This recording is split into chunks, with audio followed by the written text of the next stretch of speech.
Right now on KGW News, a warning from Salem police about a driver accused of trying to lure young women. New tonight, we hear from one who says she was harassed by the same man for months. My neighbors were all telling me the same thing, like, yeah, he's approached me too. Plus, how one business owner shielded festival goers when shots rang out near the Space Needle. I really didn't know what else to do other than just get people to safety. As police reveal a potential motive for the gunfire that left 3 people dead and 4 others injured.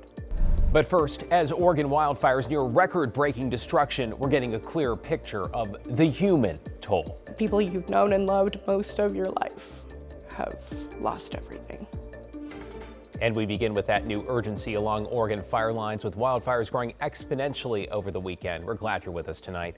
I'm David Molko. Fire has now scorched more than 1.4 million acres. That's about 15 times the size of the city of Portland, with Oregon now on pace, given it's only late July, for its worst fire season on record, and with officials saying resources are already stretched thin. Catherine Cook leading us off with a big picture. Catherine? David, the operations chief I spoke with today says every day throws a new challenge at them, whether it's another lightning storm causing more fires or large complexes closing freeways and triggering mass evacuations, and we're not even through July.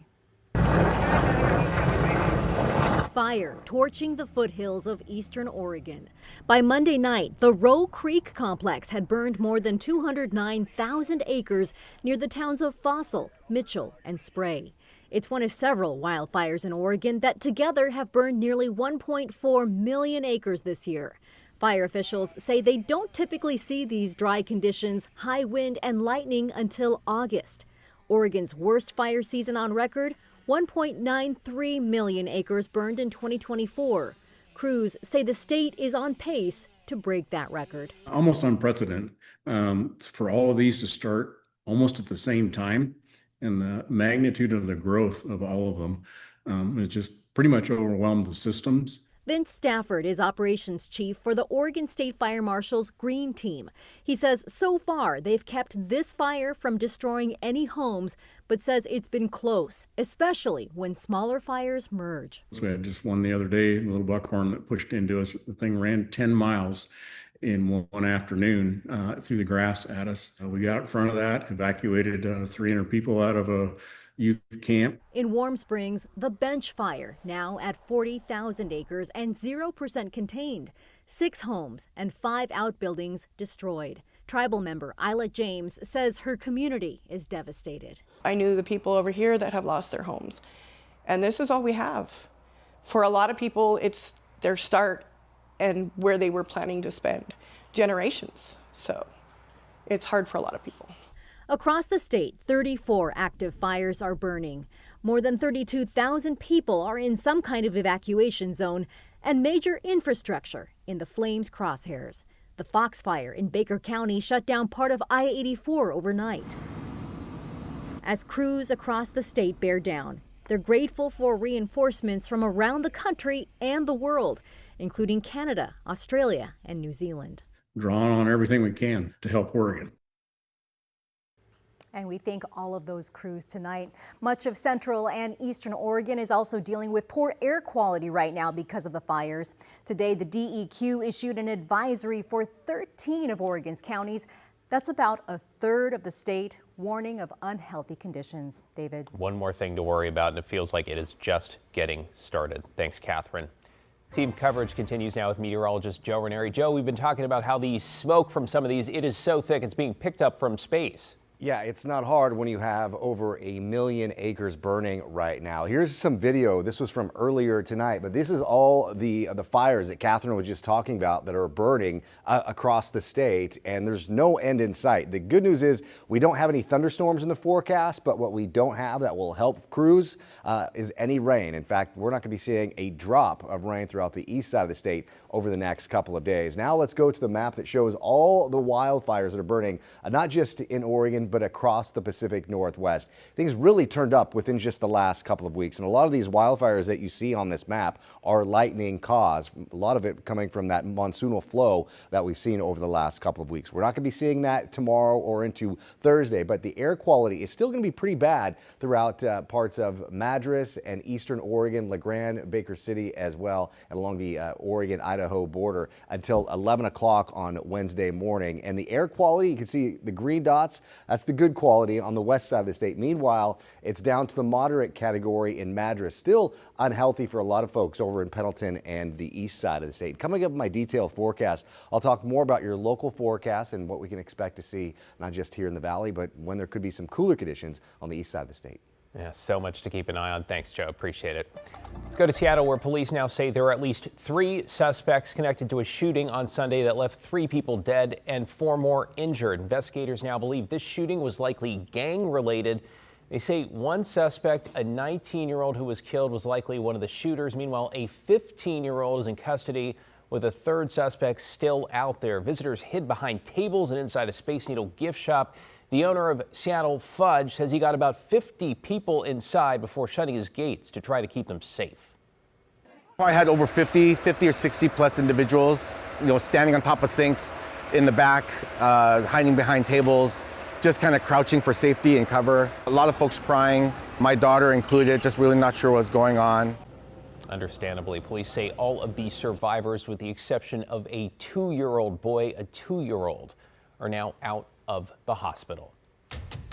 Developing tonight in Salem, authorities are investigating reports of a man propositioning women and potentially underage girls, and they're asking anyone who may have encountered this driver to please contact them. Alma McCarty spoke with one woman tonight who says she recognized the man and the behavior. Alma. Yeah, David, while authorities say the man in question has not been arrested or charged, police say they've been in touch with him about multiple reports of inappropriate and unwanted behavior.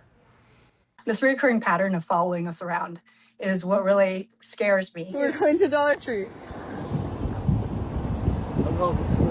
This video shared widely on social media in and around Salem of a man in a white Toyota Corolla seemingly attempting to persuade 2 younger women to hang out with him. I'm taking the inside. Huh? Take it with me inside to get something to eat. It's caught the attention of many, including Hope Ishii Hummel. I absolutely was not surprised that he's still around doing these sorts of things, unfortunately. Her own experience going back months, eerily similar, she says, to that in the video. That he would sit in his car, roll down his window.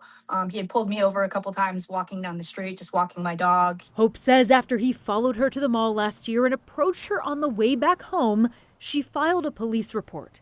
That was in October. When the officer spoke to me, he said, there's something off about this guy. It seems really weird, but we cannot do anything about it until something actually happens. Cut to this summer, to a report from the morning of July 25th. Of a man who had approached a woman near Center and 25th and tried to ask her to get in the car with him.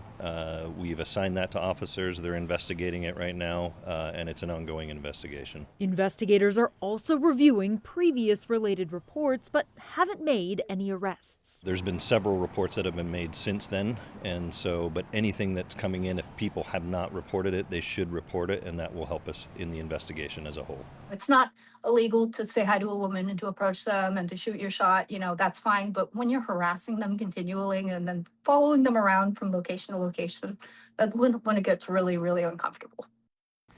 Salem police tell us that they have been in contact with the man but aren't releasing his name. They're encouraging folks not to stop and engage, to trust your instincts and change direction if you're approached. If you do need to report an incident, we have a phone number and a case number on our website. David. That's Alma McCarty in the newsroom tonight. Thanks, Alma. To get you caught up on tonight's other headlines now, Portland police have arrested a 4th person, a 15-year-old boy, in connection with the deadly shooting of a convenience store worker. Santi Rai was found shot to death at 3D's Grocery in southeast Portland late last year. Police have already arrested 3 other minors, a 12-year-old and 2 15-year-olds, all in juvenile detention. Police arrested the 4th suspect on Friday. Rai left behind a wife and 2 children.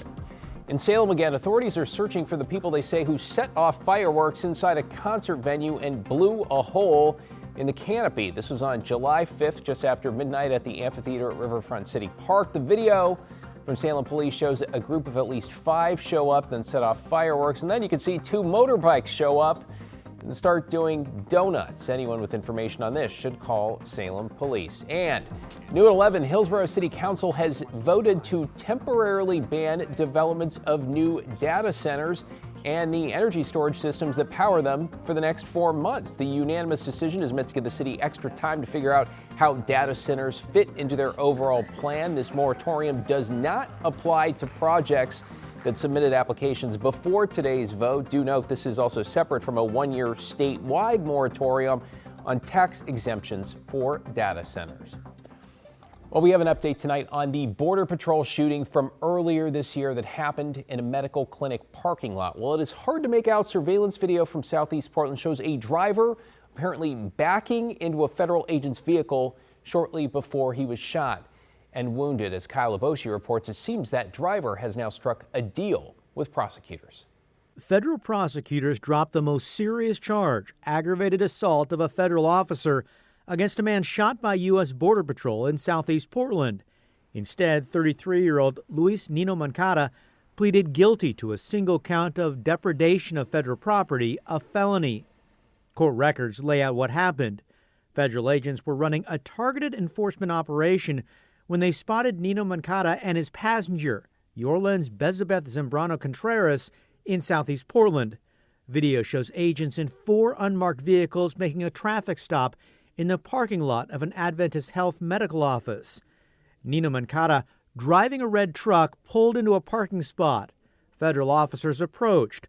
After identifying themselves, agents say Nino Moncada backed up, ramming their unoccupied rental federal vehicle. A Border Patrol agent fired 2 rounds into the driver's side window. Nino Moncada drove off and called 911. Caller saying that he was shot twice by ICE and his wife was shot as well. Homeland Security says both Nino Moncada and Zambrano Contreras entered the U.S. illegally from Venezuela. Zambrano Contreras already pleaded guilty to illegal entry. She got a year of probation. That's Kyle Aboshi reporting there. Prosecutors recommending the suspect get credit for time served as part of his deal. They say he has agreed not to fight immigration proceedings, clearing the way for him to be deported. We're learning more tonight about what sparked a fire in Happy Valley over the weekend. Clackamas Fire saying the blaze inside the city's Public Works Operations building was started by an off-road vehicle parked inside, though it is not clear why the vehicle caught fire. The fire prompted a brief shelter-in-place and air quality warning since the building housed lawnmowers, gasoline, and other park maintenance equipment.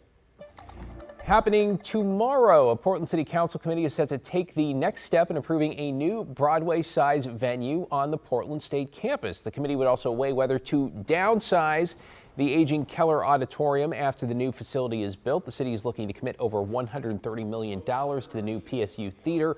Previous city studies, you might remember, found a new venue would pack a greater economic punch than a renovated Keller, and that the city could only support one of those 2 options.